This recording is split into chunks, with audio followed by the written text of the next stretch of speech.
Soy la doctora María Guadalupe Castro Martínez, especialista en medicina interna, y vamos a revisar un tema de gran importancia en la atención de nuestros pacientes, como es la diabetes mellitus, en donde tenemos la necesidad urgente de reforzar las estrategias para poder llevar a cabo su prevención y control. Como es de su conocimiento, pues es una de las enfermedades crónico-degenerativas más frecuentes y que realmente incapacita a muchísima gente, sobre todo en etapa productiva. La Federación Internacional de Diabetes menciona que para el 2030 va a haber alrededor de 500 millones de personas con diabetes mellitus. Aquí en México tenemos más de 9 millones de personas con diabetes mellitus tipo 2 y desafortunadamente no se conocen muchos pacientes que tienen esta enfermedad, y en donde nosotros tenemos que llevar a cabo estrategias para poder documentarlo a tiempo. En las próximas 24 horas, de acuerdo a los estudios que ha hecho el doctor Van Helen, hay alrededor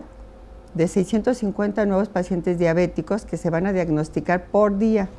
y de los cuales, muchos de los pacientes que tienen esta enfermedad, 194 van a fallecer, y generalmente por una enfermedad vascular, sobre todo un infarto de miocardio. También hay que recordar que la diabetes mellitus es la causa principal de ceguera y también de insuficiencia renal crónica, que en ocasiones hace que acudan los pacientes a la consulta, hospitalización, y que no se les pueda dar un tratamiento adecuado. La amputación, también como complicación por diabetes mellitus, también sigue siendo un problema en la actualidad.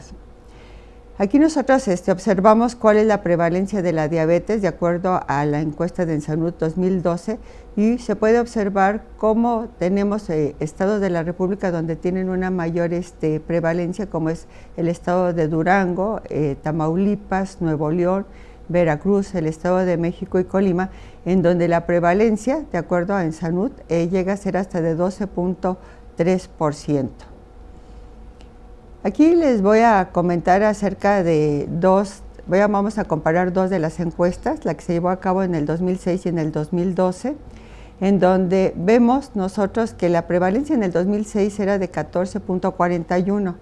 para el 2012 era de 15.3, pero lo más importante de todo esto, además del incremento en la prevalencia, es que observen ustedes cómo todavía hay una buena proporción de pacientes que el diagnóstico de diabetes se llevó a cabo durante la encuesta. En el 2012 fue de 5.9.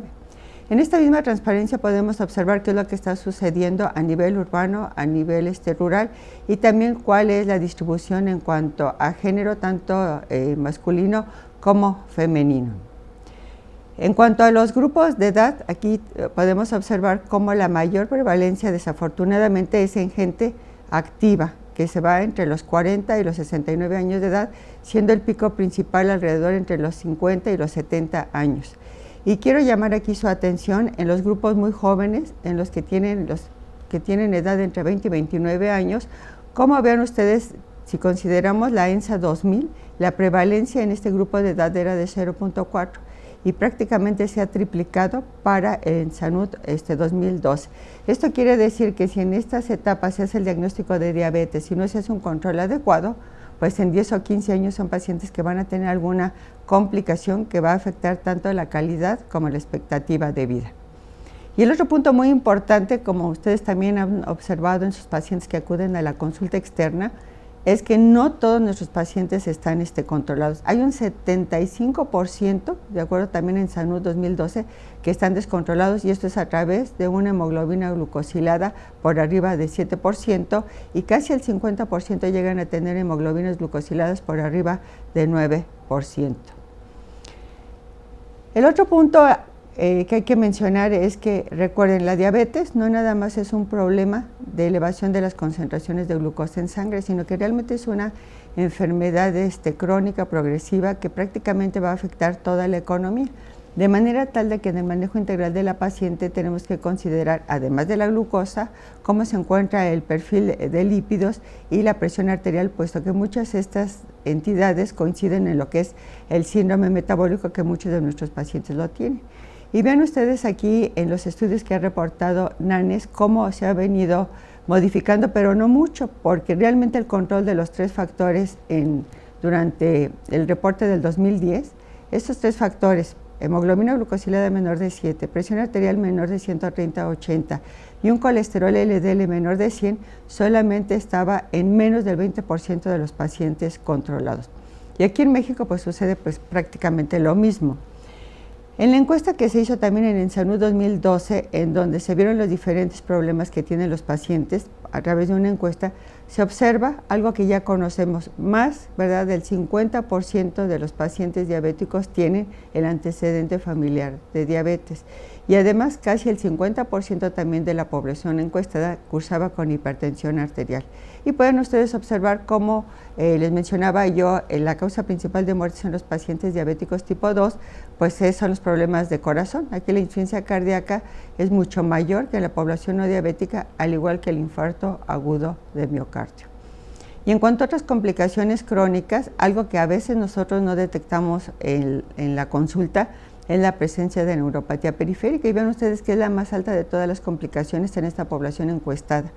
Enseguida tenemos la pérdida de la visión, la retinopatía, las alteraciones en el pie, que van casi siempre acompañadas con neuropatía y que además llega a ser causa de amputación, y observamos la diálisis. Esta encuesta hay que recordar que se hizo en pacientes ambulatorios, porque si lo hubiéramos llevado a cabo en pacientes que ingresan a los servicios de medicina interna, la primera complicación que hubiéramos detectado es la presencia de insuficiencia renal crónica y que están en programas de diálisis. Ahora vamos a comentar cuáles son los tipos principales de diabetes que existen. Realmente nosotros tenemos el problema de la diabetes mellitus tipo 2, que la ocupa el 95% de nuestros pacientes diabéticos. Y recordar que aquí el antecedente en la familia, sobre todo en línea directa, lo tienen presente. Además, generalmente los pacientes tienen sobrepeso, tienen obesidad, y más que tengan un gran incremento del peso corporal, el problema es el acúmulo de grasa a nivel intraabdominal, que tienen una circunferencia de la cintura, los hombres por arriba de 90 centímetros y las mujeres por arriba de 80. Además, muchos de nuestros pacientes son asintomáticos. Muchas veces llega el paciente con nosotros a la consulta,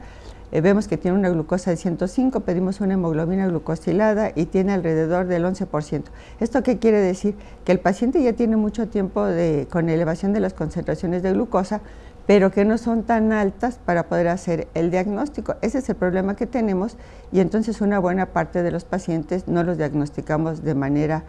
oportuna.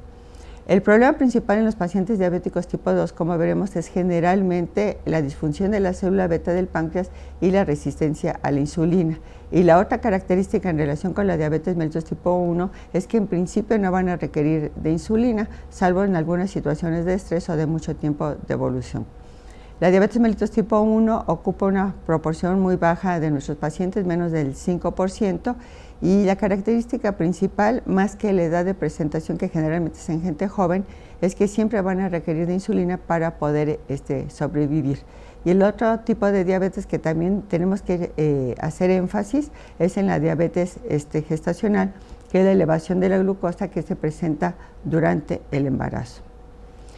Desde el punto de vista fisiopatológico, la verdad es que es una enfermedad bastante compleja, en donde los dos principales actores son generalmente el estado de resistencia a la insulina y la disfunción de las células beta del páncreas. Una buena parte de nosotros los mexicanos, con los antecedentes familiares de diabetes, el sobrepeso, el estilo de vida, tenemos un estado de resistencia a la insulina